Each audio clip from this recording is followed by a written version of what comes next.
और भारत निर्वाचन आयोग के एसआईआर अभियान ने मंदसौर में 22 सालों से बिछड़े एक परिवार को फिर से मिला दिया। पुलिस की संवेदनशील कार्रवाई और निर्वाचन प्रक्रिया के दौरान सामने आई एक छोटी सी जानकारी ने मां और बेटे के पुनर्मिलन का रास्ता खोल दिया। सालों से लापता बेटे को जीवित देखकर मां की आंखों में खुशी के आंसू छलक उठे।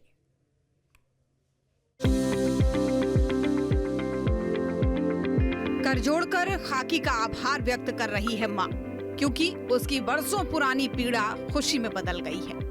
उसका 22 साल पहले बिछड़ा बेटा मिल गया है। एक मां के लिए उसके बेटे से बढ़कर दुनिया में कुछ नहीं होता। यही वजह है कि मां की आंखों में खुशी के आंसू छलक रहे हैं और पुलिसकर्मियों की शुक्रिया अदा करते वो नहीं थक रही हैं। मेरा बेटा गुम गया था, 15 साल तक पता नहीं चला, खूब ढूंढा, मिला नहीं, कागज कढ़ाया पंचायत द्वारा। फिर मेरे पता चला, मंत्री साहब ने बोला कि आपका बेटा का फोन आया था, तो के किन्ने दीदा तो करने दीदा था गुमसुम, तो कागज पहुंचाया तो पता चला, तो कार्रवाई करी, तो एफसी साहब ने मदद करी, तो मेरा बेटा मेरे को मिल पाया।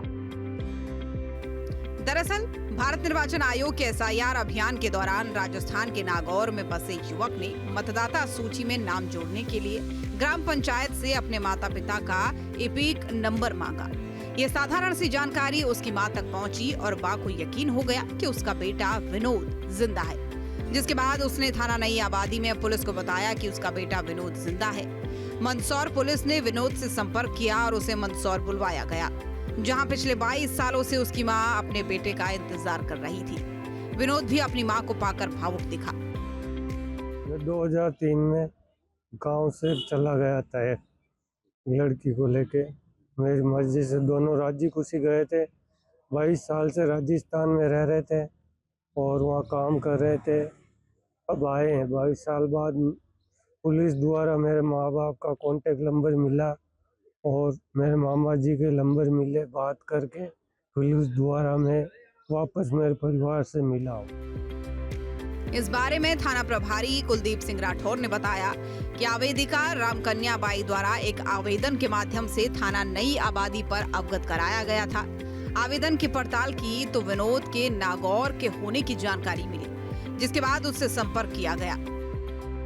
आवेदिका रामकन्या बाई द्वारा थाना नई आबादी पर एक आवेदन के माध्यम से अवगत कराया गया कि उनका पुत्र विनोद पिछले 22 वर्षों से घर से बिना बताए कहीं चला गया था, जिसके दस्तावेजों के बारे में किसी के द्वारा जानकारी एकत्रित की गई है।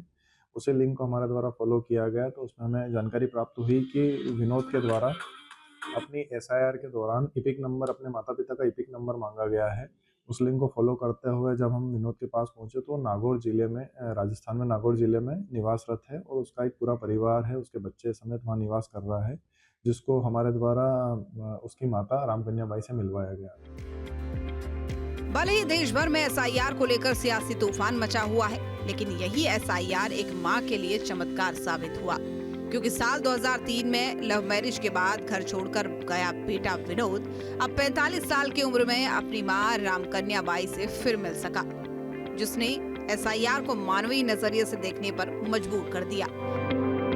मंदसौर से शाहिद चौधरी, न्यूज स्टेट। आपके मोबाइल पर तुरंत आएगी ब्रेकिंग न्यूज। स्क्रीन पर सबसे पहले दिखेगी बड़ी खबर। देश दुनिया की हर खबर एक जगह। अब आपके मोबाइल पर तुरंत फटाफट इंस्टॉल कीजिए न्यूज नेशन ऐप और रखिए खुद को अपडेट।